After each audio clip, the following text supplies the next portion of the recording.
আলহামদুলিল্লাহি রাব্বিল আলামিন ওয়াসসালাতু ওয়াসসালামু আলা সাইয়্যিদিল আমবিয়াই ওয়াল মুরসালিন আম্মা বা'দু ফাআউযু বিল্লাহি মিনাশ শাইতানির রাজীম বিসমিল্লাহির রহমানির রহিম আসসালাতু ওয়াসসালামু আলাইকা ইয়া রাসূলুল্লাহ ওয়া আলা আলিকা ওয়া আসহাবিকা ইয়া হাবিবাল্লাহ আসসালাতু ওয়াসসালামু আলাইকা ইয়া নাবিয়াল্লাহ ওয়া আলা আলিকা ওয়া আসহাবিকা ইয়া নূরাল্লাহ।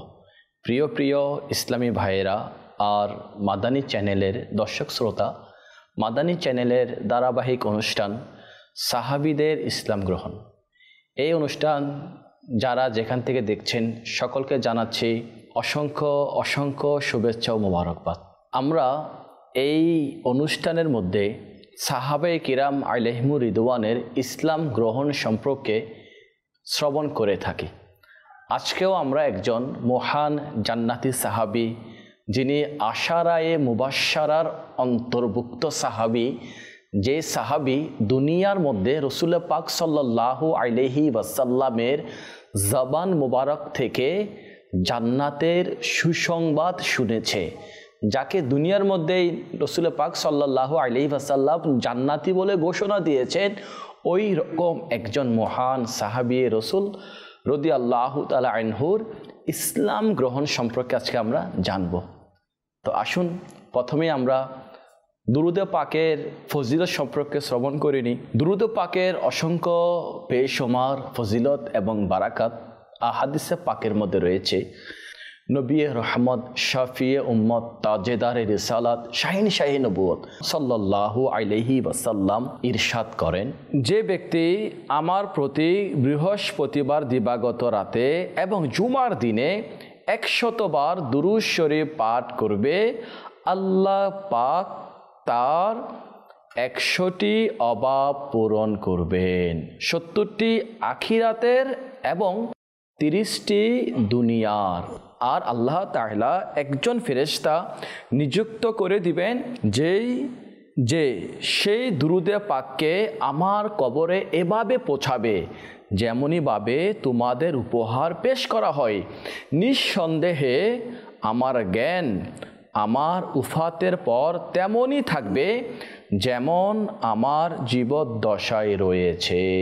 প্রিয় প্রিয় ইসলামী ভাইয়েরা আর মাদানী চ্যানেলের দর্শক শ্রোতা, আপনারা শ্রবণ করলেন জুমার দিন এবং বৃহস্পতিবার দিবাগত রাতে 100 বার দুরূদ শরীফ পাঠকারীদের কত বেশি ফজিলত। 100টি অভাব পূরণ করবে, 70টা আখিরাতের অভাব, 30টি দুনিয়াবী অভাব। আমরা সবাই আমাদের মধ্যে অনেকের এটা চিন্তা ভাবনা হচ্ছে, এটা বিভিন্ন অভাব আমরা উপস্থাপন করি, মানুষকে বুঝিয়ে থাকি, হাজত চাহিদা আমাদের আছে, এই চাহিদাগুলো পূরণ করে দুরূদে পাক। আমরা যদি চাই আমাদের দুনিয়াবী চাহিদাগুলো পূরণ হয়ে যাক, আখিরাতের চাহিদাগুলো পূরণ হয়ে যাক, তবে আমাদের উচিত আমরা যেন বিশেষ করে জুমার দিন, বৃহস্পতিবার দিবাগত রাত আমরা আমাদের প্রিয় নবী সাল্লাল্লাহু আলাইহি ওয়াসাল্লামের উপর দুরূদ আর সালাম পাঠ করি। আল্লাহ করিম আমাদেরকে দুরূদ আর সালাম পাঠ করার তৌফিক দান করুক, আমিন। সল্লু আলাল হাবিব সাল্লাল্লাহু তাআলা আলা মুহাম্মদ সাল্লাল্লাহু তাআলা আলাইহি ওয়াসাল্লাম। প্রিয় ইসলামী ভাইয়েরা আর মাদানী চ্যানেলের দর্শক শ্রোতা, আজকে আমরা যেই মহান জান্নাতি সাহাবীর আলোচনা শুনব, যেখানে আল্লাহ পাকের নেক বান্দাদের আলোচনা হয়, সেখানে আল্লাহ পাকের রহমত অবতীর্ণ হয়। কিতাবে রয়েছে ইনদা যিকরি সলিহিনা তানাজ্জালুর রহমা, যেখানে আল্লাহ পাকের নেক বান্দাদের আলোচনা হয়, সেখানে আল্লাহ পাকের রহমত অবতীর্ণ হয়। তো এখন আমরা আল্লাহ পাকের নেক বান্দা, তো ইনি নেক বান্দা, বরং সকল আউলিয়া কেরামেরও ইনি সরদার, এবং সাহাবীদের মধ্যেও বিশেষ বিশেষ ফজিলত প্রাপ্ত সাহাবী রয়েছে। এদের মধ্যে যারা আশারে মুবাশশারা সাহাবী, ইনারও অসংখ্য ফজিলতপূর্ণ সাহাবী। তাদের মধ্যে একজন সাহাবী, ইনি অত্যন্ত নেককার, পরহেজগার, মুত্তাকি, আল্লাহওয়ালা, খৌফে খোদাওয়ালা একজন সাহাবী। আমরা আজকে জিনার ইসলাম গ্রহণ সম্পর্কে জানব। তিনার নাম হচ্ছে হজরতে সাদ বিন আবি ওয়াক্কাস রাদিয়াল্লাহু তাআলা আনহু।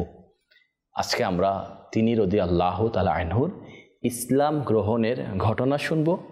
ইসলাম গ্রহণ করার পর ইনার কিছু আমরা জীবনের দিক সম্পর্কে আলোচনা শ্রবণ করব। ইনি ইসলামের খিদমত কিভাবে করেছেন, ইনি কেমন অবদান রেখেছেন, ইনার কিছু ঘটনা আমরা শ্রবণ করব। আর এই ইনার জীবনী থেকে আমরা আমাদের জন্য কিছু শিক্ষা হাসিল করব।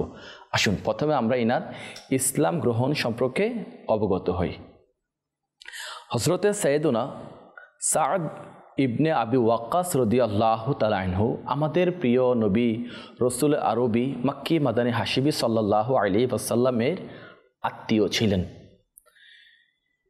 তিনি প্রিয় নবী সাল্লাল্লাহু আলাইহি ওয়াসাল্লামের মামা ছিলেন। আবি ওয়াক্কাস রাদিয়াল্লাহু তাআলা আনহু আমার প্রিয় নবী সাল্লাল্লাহু আলাইহি ওয়াসাল্লামের মামা ছিলেন। আর প্রিয় নবী সাল্লাল্লাহু আলাইহি ওয়াসাল্লাম নিজে একাধিকবার এই আত্মীয়তার সম্পর্কে উল্লেখ করেছেন এবং এই সম্পর্ককে সৌভাগ্যের বিষয় বলে গৌরব করেছেন। এক হাদিসে বর্ণিত আছে, প্রিয় নবী সাল্লাল্লাহু আলাইহি ওয়াসাল্লাম কয়েকজন সাহাবীর সঙ্গে বসা অবস্থায় ছিলেন। এমন সময় হযরতে সাদ বিন আবি ওয়াক্কাস রাদিয়াল্লাহু তাআলা আনহু সামনে দিয়ে আসতে লাগলেন। প্রিয় নবী সাল্লাল্লাহু আলাইহি ওয়াসাল্লাম তখন বললেন, এ হচ্ছেন আমার মামা।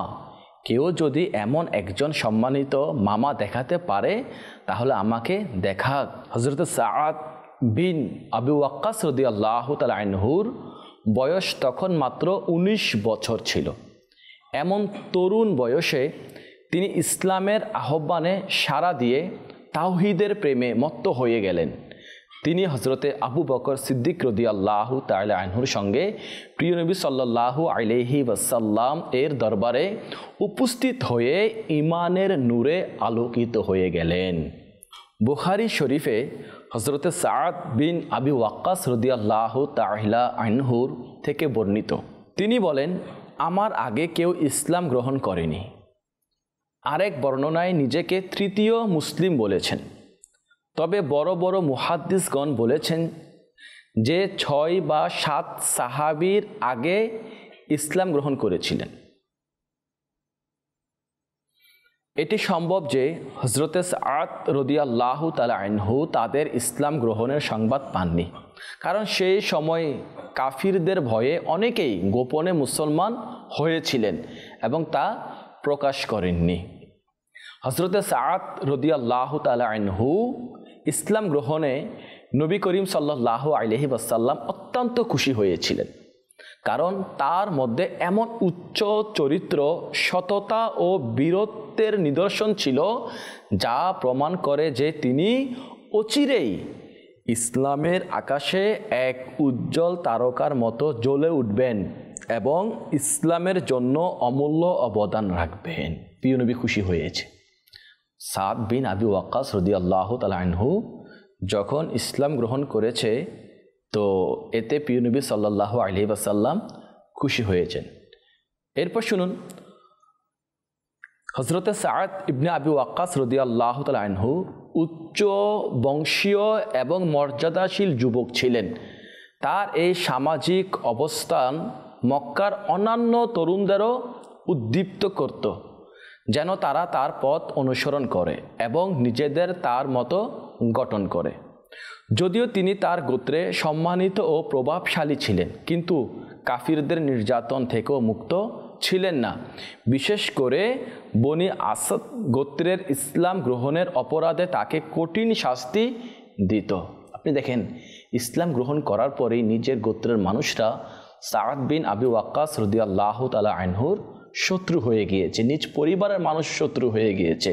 ইনি তো রসুল পাক সাল্লাল্লাহু আলাইহি ওয়াসাল্লামের খিদমতের মধ্যে এসে ইসলাম গ্রহণ করে নিয়েছেন।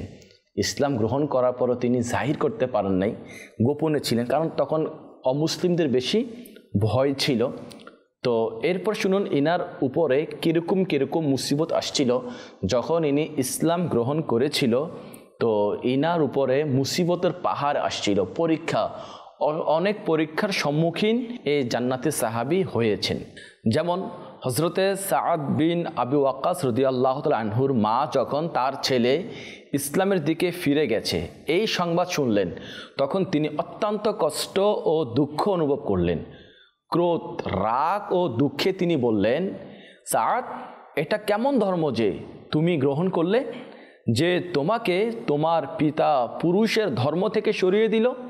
আল্লাহর কসম, যদি তুমি এই নতুন ধর্ম ত্যাগ না করো তবে আমি খাবার পানি ছেড়ে নিজেকে ধ্বংস করে ফেলব। তখন তুমি গভীর দুঃখে ভেঙে পড়বে, অনুশোচনায় পূর্বে, আর মানুষ তোমার এই কাজে তোমাকে আজীবন লজ্জা দিবে। দেখুন নিজের মা নিজের সন্তানকে কিভাবে দিন থেকে ফিরানোর জন্য চেষ্টা করতেছে। কিন্তু শুনুন, সাহাবায়ে কিরাম আলাইহিম রিদওয়ানের ঈমান ও ইশকে রসুল এত হাই লেভেলের ছিল, দুনিয়াবি কোনো শক্তি তাদেরকে ইসলাম থেকে হটাতে পারেন নাই। দুনিয়ার কোনো শক্তি ইসলাম থেকে তাদেরকে দূরে সরাতে পারেনি। তাদের দিলের মধ্যে আল্লাহ পাক এবং রসুল পাক সাল্লাল্লাহু আলাইহি ওয়াসাল্লামের প্রতি ভালোবাসা এত দৃঢ় ও মজবুত ছিল। তারা পরীক্ষার সম্মুখীন হয়েছে, কিন্তু তারা কখনো দিন থেকে দূরে যাননি। তো তার মা তাকে এভাবে যখন বললেন, তখন হযরত সাইয়েদুনা সাদ বিন আবু ওয়াক্কাস রাদিয়াল্লাহু তাআলা আনহু বললেন, মা, আপনি এমন কিছু করবেন না, আমি কোনো অবস্থাতে আমার ধর্ম ছাড়তে পারবো না। কিন্তু তার মা জিদ ধরে থাকলেন, তিনি কথা বলা, খাওয়া দাওয়া সব ছেড়ে দিলেন।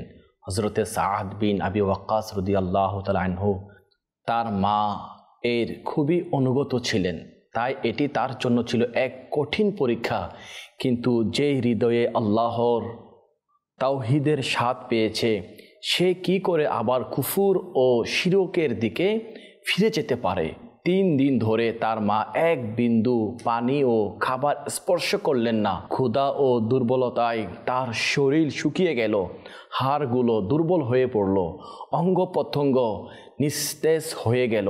হযরতে সাদ বিন আবি ওয়াক্কাস রাদিয়াল্লাহু তাআলা আনহু বারবার গিয়ে বলতেন, মা কিছু খান, কিন্তু তিনি গোরতর অস্বীকার করতেন। শেষ পর্যন্ত হযরতে সাদ বিন আবি ওয়াক্কাস রাদিয়াল্লাহু তাআলা আনহু বললেন, কি বললেন? এই কথাটা আমরা সবাই একটু হৃদয়ের কান দিয়ে শুনি। সাদ বিন আবি ওয়াক্কাস রাদিয়াল্লাহু তাআলা আনহুর এই কথার মধ্যে কেমন ইশকে রসুল ছিল, কেমন আল্লাহ পাকের প্রতি ভালোবাসা ছিল, কেমন মজবুত ঈমান ছিল, যে ইনার মাকে তো ইনি খুবই ভালোবাসত। যেহেতু ইনার মা ইনাকে জোর করতেছে, খাবার দাবার বন্ধ করে দিয়েছে, পিপাসায় তৃষ্ণার্ত অবস্থায় ছিল, যেন সন্তান দিন থেকে ফিরে আসে, ইসলাম থেকে ফিরে আসে। সাদ বিন আবি ওয়াক্কাস রাদিয়াল্লাহু তাআলা আনহু মাকে অনেক বুঝিয়েছে, আমি এই ধর্ম থেকে ফিরে আসবো না। কিন্তু মা যখন বুঝে নাই, যখন শুনেনি, তখন সাদ বিন আবি ওয়াক্কাস রাদিয়াল্লাহু তাআলা আনহু যে কথাগুলো বলছে, এই কথাগুলো থেকে আমাদের সবার শিক্ষা রয়েছে। আল্লাহ করিম যেন এই কথার সাদাকায় আমাদেরকে মাফ করে দেয়। শুনুন সাদ বিন আবি ওয়াক্কাস রাদিয়াল্লাহু তাআলা আনহু কি বললেন। ইনি বললেন, মা, আমি তোমাকে খুব ভালোবাসি, কিন্তু আল্লাহ এবং তার রসুলের ভালোবাসা আমার কাছে তোমার ভালোবাসার চেয়েও বেশি। অতএব স্পষ্ট জেনে রাখো, আল্লাহর কসম, যদি তোমার 1000টা প্রাণ থাকতো আর প্রতিটা একে একে তোমার শরীর থেকে বেরিয়ে যেত, তবুও আমি আমার এই ধর্ম ছাড়তাম না। প্রিয় প্রিয় ইসলামী ভাইয়েরা, আপনারা শুনলেন তো সাদ বিন আবি ওয়াক্কাস রাদিয়াল্লাহু তাআলা আনহুর কীরকম মজবুত ঈমান ছিল, ইশকে রসুল ছিল, যে নিজের মাকে কিভাবে সুন্দর করে বুঝিয়ে দিয়েছে, আপনার হাজারো প্রাণ থাকে আর সকল প্রাণকে যদি আপনি আমার জন্য দিয়ে দেন, এরপরও আমি খুশিতে মেনে নেব, আপনার প্রাণ চলে যাক, কিন্তু আমার দিন এটা যেন ইসলাম থেকে না যায়। আল্লাহু আকবার। শুনুন হযরতে সাদ বিন আবি ওয়াক্কাস রাদিয়াল্লাহু তাআলা আনহুর এই দৃঢ় ও ঈমান উদ্দীপক সিদ্ধান্ত শুনে তার মা অবশেষে নিজের জিদ ছেড়ে দেন এবং খাবার খেতে বাধ্য হয়ে যান। প্রিয় প্রিয় ইসলামী ভাইয়েরা, আপনারা শুনলেন তো সাদ বিন আবি ওয়াক্কাস রাদিয়াল্লাহু তাআলা আনহুর এর ইশকে রসুল ইমান আনার পর তার উপর কীরকম কীরকম পরীক্ষা আসছে। নিজের ঘরের মানুষ তার বিরোধী হয়েছে, সমাজের মানুষ, মহল্লার মানুষ, গোত্রের মানুষ তার বিরোধী হয়েছে। অথচ একটা সময় এমন ছিল যখন তাকে তার মাও ভালোবাসত, এলাকার মানুষও ভালোবাসত, মহাব্বত করত। শুধুমাত্র দিন ইসলামের মধ্যে আসার কারণে, দিন ইসলাম গ্রহণ করার কারণে বিপদের পাহাড় তিনি রাদিয়াল্লাহু তাআলা আনহুর উপরে বর্ষণ হয়েছে। আসুন তিনার কিছু জীবনের ঘটনা আমরা শ্রবণ করি আর আমরাও আমাদের জন্য শিক্ষা হাসিল করি। তিনি রাদিয়াল্লাহু তাআলা আনহু ইসলাম গ্রহণ করার পর তার উপরে কীরকম মুসিবত আসছে আর তিনি কিভাবে ধৈর্য ধারণ করেছে। আর ইনার ইমান উদ্দীপক এক ঘটনা আমি আপনাদেরকে শ্রবণ করাবো। আসুন আমরা শুনি। হযরতে সাআদ বিন আবি ওয়াক্কাস রাদিয়াল্লাহু তাআলা আনহু ইমানি দৃঢ়তা এতটাই আল্লাহ পাকের পছন্দ হয়েছিল যে তার এই অবস্থান সকল মুসলমানের জন্য একটি স্থায়ী বিধান রূপে নাজিল হয়ে গেল, যেখানে পিতা মাতা যদি আল্লাহর সঙ্গে শিরিকে বাধ্য করেন তাহলে তাদের সেই ব্যাপারে কোনোভাবে অনুসরণ করা যাবে না। কোরআনে পাকের সূরা লুকমান এর আয়াত 15 মধ্যে আল্লাহ পাক এভাবে ইরশাদ করেছে, যা কানসুল ইমানের মধ্যে এভাবে অনুবাদ হয়েছে, এবং যদি তারা উভয়ে তোমার উপর প্রচেষ্টা চালায় যে যেন তুমি আমার সমকক্ষ দাঁড় করাও এমন বস্তুকে যে সম্পর্কে তোমার জ্ঞান নেই, তবে তাদের কথা মান্য করো না। প্রিয় ইসলামী ভাইয়েরা, সাআদ বিন আবি ওয়াক্কাস রাদিয়াল্লাহু তাআলা আনহুর ইমানি মজবুতির এই প্রসঙ্গে আয়াতে পাক নাজিল হয়েছে। শুনুন, ইসলাম গ্রহণের পর হযরতে সাআদ বিন আবি ওয়াক্কাস রাদিয়াল্লাহু তাআলা আনহুর হিজরতের আগ পর্যন্ত মক্কাতেই ছিলেন। যদিও অন্যান্য মুসলমানদের মতো তার জীবনও ছিল নির্যাতন, কষ্ট ও কঠিন পরীক্ষার সময়, তবুও তিনি ধৈর্য ও সাহসের সঙ্গে সব বিপদ মোকাবেলা করেছেন। তিনি কাফিরদের ভয়ে মক্কার নির্জন পাহাড় উপত্যকায় গিয়ে একাকী আল্লাহর ইবাদতে মগ্ন থাকতেন। একবার এমনই এক ঘাটিতে কয়েকজন সাহাবার সঙ্গে ইবাদতে লিপ্ত ছিলেন। তখন হঠাৎ একদল কাফের সেখানে এসে ইসলাম নিয়ে বিদ্রূপ করতে লাগলো। সেই মুহূর্তে হযরতে সাইয়েদুনা সাআদ বিন আবি ওয়াক্কাস রাদিয়াল্লাহু তাআলা আনহুর অন্তরে ইমানি জোশ জেগে উঠল। তিনি এক উটের হাড় তুলে নিয়ে এমন জোরে আঘাত করলেন যে একজন মুশরিকের মাথা ফেটে রক্ত বের হতে লাগলো। এই ঘটনাকে ইসলামের পক্ষে প্রথম রক্তপাত বলে উল্লেখ করা হয়, যা হযরতে সাইয়েদুনা সাআদ বিন আবি ওয়াক্কাস রাদিয়াল্লাহু তাআলা আনহুর হাতে সংঘটিত হয়। পরে যখন মক্কায় কাফিরদের অত্যাচারে মুসলমানদের ধৈর্য চূড়ান্ত সীমা অতিক্রম করে যায়, তখন নবী করিম সাল্লাল্লাহু আলাইহি ওয়াসাল্লাম সাহাবায়ে কিরামদেরকে হিজরতের নির্দেশ দেন। সেই হুকুম পালনের মাধ্যমে হযরতে সাআদ বিন আবি ওয়াক্কাস রাদিয়াল্লাহু তাআলা আনহু মদিনার পথে রওনা হন। হযরতে সাইয়েদুনা সাআদ বিন আবি ওয়াক্কাস রাদিয়াল্লাহু তাআলা আনহুর ভাই ছিলেন আকবা ইবনে আবি ওয়াক্কাস, যিনি তখনও কাফির ছিলেন। তিনি গাজওয়ায়ে উহুদ এর সময় প্রিয় নবী সাল্লাল্লাহু আলাইহি ওয়াসাল্লামের চেহারা মুবারাকার উপর আঘাত করে তাকে রক্তাক্ত করেন। এই কারণে হযরতে সাইয়েদুনা সাআদ বিন আবি ওয়াক্কাস রাদিয়াল্লাহু তাআলা আনহু বলতেন, আল্লাহর কসম, আমি কখনো আকবার এর চেয়ে আর কাউকে এতটা রক্ত পিপাসু হয়ে হত্যা করতে চাইনি। অর্থাৎ যেহেতু তারাই ভাই, রসুল পাক সাল্লাল্লাহু আলাইহি ওয়াসাল্লামকে জখম করেছেন, আর ইশকে রসুলের কারণে তিনি নিজে বলছেন, আমার কাছে সবার চাইতে বেশি প্রিয় এটা ছিল যেন আমি আমার ভাইকে হত্যা করে দিই। এরকম ইশকে রসুল তার দিলের মধ্যে ছিল। ইসলাম ভাইয়েরা, আপনারা শুনলেন হযরত সাইয়েদুনা সাআদ বিন আবি ওয়াক্কাস রাদিয়াল্লাহু তাআলা আনহুর ইসলাম গ্রহণের ঘটনা বলি। ইসলাম গ্রহণ করার কারণে তার রাদিয়াল্লাহু তাআলা আনহুর উপর কিভাবে মুসিবত আসছে, বিপদ আসছে, কিন্তু সকল কিছুই সুন্দরভাবে ধৈর্যের সাথে মোকাবেলা করেছে। এখান থেকে আমাদের সবার জন্য একটি সবক হচ্ছে এটা, যখন আমাদের উপরও আমরা মুসলমান, আলহামদুলিল্লাহ, ইবনে মুসলমান, আলহামদুলিল্লাহ, আমাদের উপরে যদি কখনো দিনের কাজ করতে গিয়ে, দিনের উপরে অটল থাকতে গিয়ে যদি ঘর থেকে পেরেশানি আসে, আত্মীয় থেকে পেরেশানি আসে, বিপদ আসে, বন্ধু মহল থেকে বিপদ আসে, এলাকার মানুষ থেকে বিপদ আসে, টেনশন আসে, পেরেশান দেয়।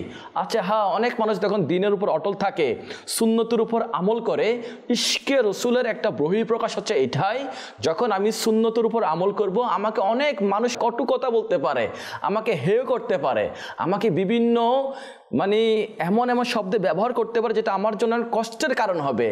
আমি যদি আশিকে রসুল হয়ে থাকি, আমি যদি গুলামে মুস্তাফা দাবি করে থাকি, আমি যদি আমার নবী সাল্লাল্লাহু আলাইহি ওয়াসাল্লামকে ভালোবেসে থাকি, মুহাব্বত করে থাকি, তাহলে দুনিয়াবি মানুষের কথাই যেন আমার থেকে আমল ছুটে না যায়।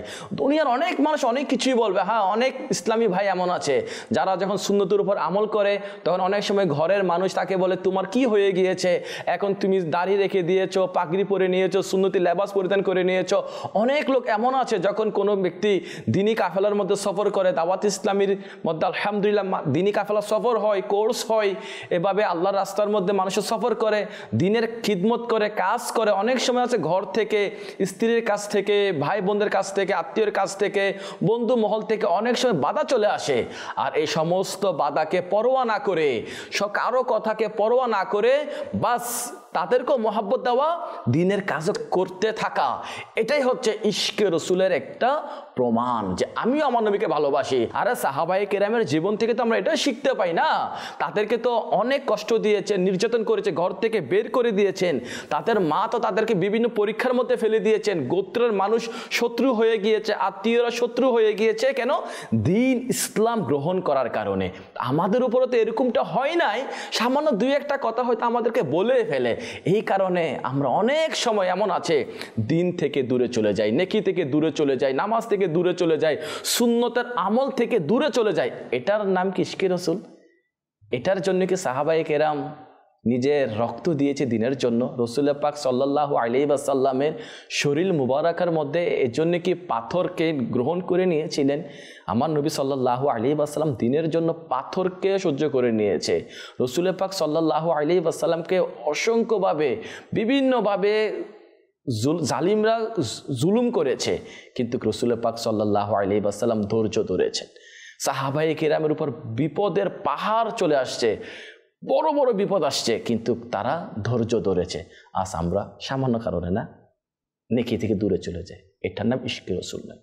মনে রাখবেন ইসলাম ভাইরা, রসুলে পাক সাল্লাল্লাহু আলাইহি ওয়াসাল্লাম এর সাথে যখন কারো মুহাব্বত হয়ে যায়, ভালোবাসা হয়ে যায়, তখন এটা দিলের মধ্যে গেঁথে রাখুন, তখন তার উপরে বিভিন্ন পেরেশানি চলে আসবে, বিভিন্ন মুসিবত চলে আসবে। এটা হচ্ছে ইশকে রসুলের প্রমাণ যে আমার কাছে, আমি আমার নবীকে ভালোবাসতে গিয়ে, আমার নবীর সুন্নতের উপর আমল করতে গিয়ে, দিন ইসলামের খিদমত করতে গিয়ে আমার উপরে যদি কোনো বিপদ চলে আসে, মুসিবত চলে আসে, পেরেশানি চলে আসে, বাধা চলে আসে, আর সকল কিছুকে আমি পরোয়া না করে, ধৈর্য ধারণ করে আমি আমার আমলের মধ্যে অটল থাকা, দিনের খিদমত করতে থাকা, এটা হচ্ছে ইশকে রসুল।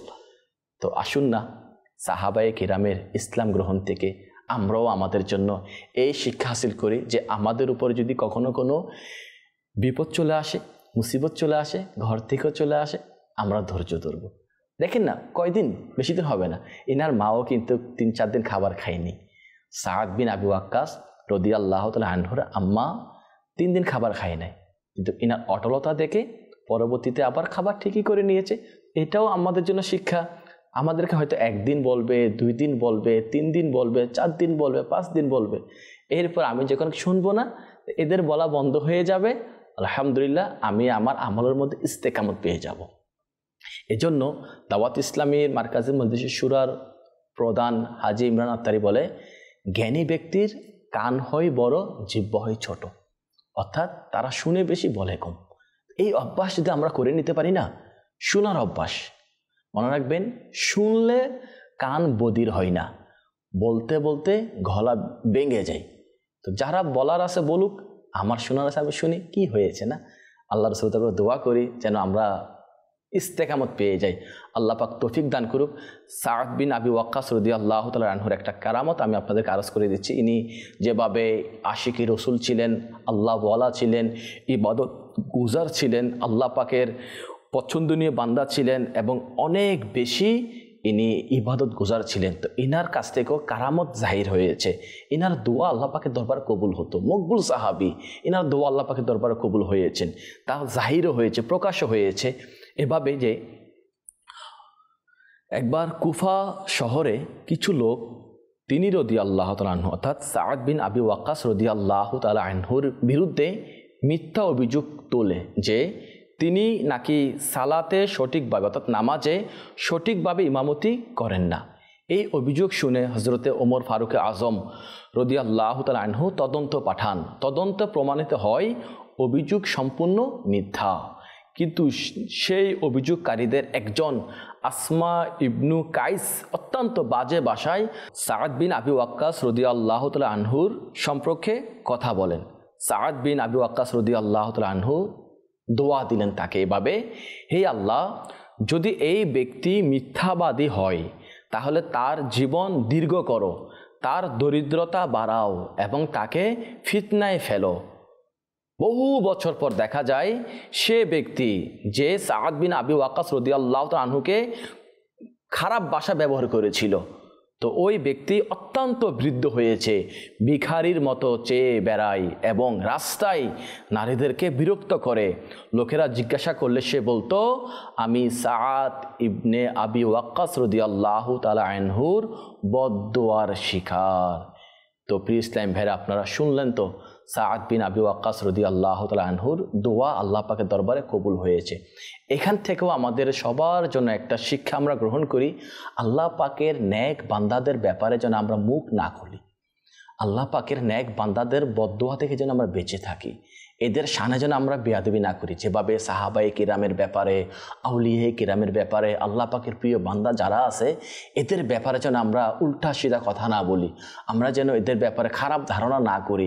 মনে রাখবেন, যে সমস্ত আল্লাহ পাকের নেক বান্দা বা জাহির দুনিয়া থেকে বিদায় নিয়েছেন, পর্দা করেছেন, ওনাদের ব্যাপারও না বলা এবং যারা হায়াতে পাকের মধ্যে আছে তাদের শানেও যেন বেয়াদবি না করা, আল্লাহ পাকের অলিদের শানে যেন বেয়াদবি না করি, তাদের শানে যেন আমরা খারাপ কথা না বলি, নিজে না বলি, অন্য কাউকে বলতে যেন বাধ্য না করি। আল্লাহ না করুক, আল্লাহ না করুক, যদি তারা হাত তুলে দেয় না, তাদের দোয়া কিন্তু ফিরিয়ে দেওয়া হবে না। আল্লাহ পাকের প্রিয় যারা আছে এরা যখন কারোর জন্য হাত উঠায় তখন তাদের এই হাত উঠানোকে ভয় করা চাই।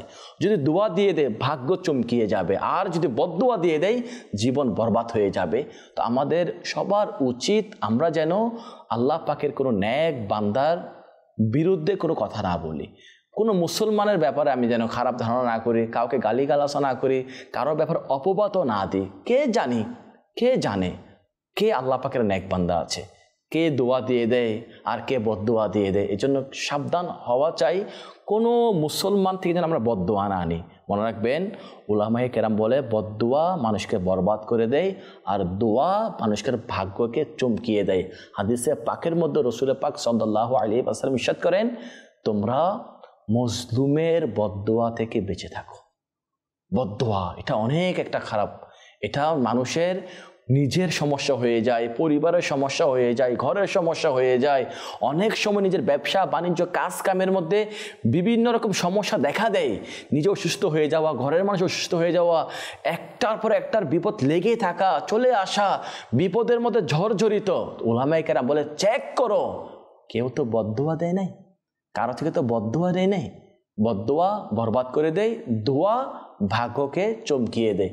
নিয়ত করি আমরা কোনো নেক বান্দার কাছ থেকেও বদদোয়া নেব না, কোনো মুসলমানের কাছ থেকেও বদদোয়া নেব না, সবার থেকে দোয়া নেব। এমন কোনো কাজ করব না যেন আমাকে মানুষ বদদোয়া দেয়, ওই কাজ করব যে কাজে মানুষ আমাকে দোয়া দেয়। মনে রাখবেন, দোয়া এটা মুখে বলতে হবে তা শর্ত নয়, মন থেকে দোয়া দিলে দোয়া হয়ে গেছে।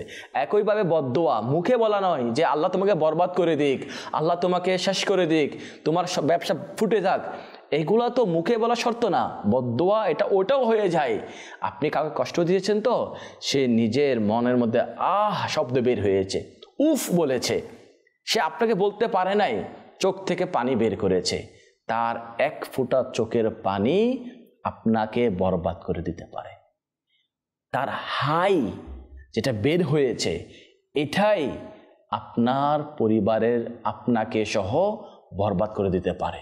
এই জন্য ইসলামে কারো থেকে হাই না আনি, গরিব, অসহায়, দরিদ্র মানুষের কাছ থেকে আমরা বদদোয়া না নিই, দোয়া নিই। আল্লাহ পাক আমাদেরকে বোঝার তৌফিক দান করুক, আমল করার তৌফিক দান করুক। সাদ বিন আবি ওয়াক্কাস রাদিয়াল্লাহু তাআলা আনহুর সাদাকায় আল্লাহ পাক আমাদেরকে বেহিসাব মাফ করুক।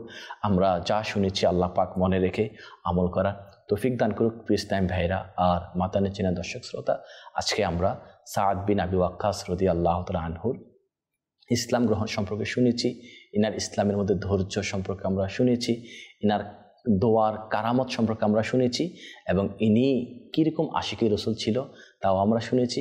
এটা আমরা জানতে পেরেছি ইনি হচ্ছেন আশারায়ে মুবাশশারার অন্তর্ভুক্ত। তো আজকে এ পর্যন্ত, অন্য দিন দেখা হবে এই অনুষ্ঠানের মধ্যে অন্য একজন সাহাবী রসুলের ইসলাম গ্রহণ সম্পর্কে। ততক্ষণ পর্যন্ত ভালো থাকুন, সুস্থ থাকুন, মাদানী চ্যানেল দেখতে থাকুন। সল্লু আলাল হাবিব সাল্লাল্লাহু আলা মুহাম্মদ।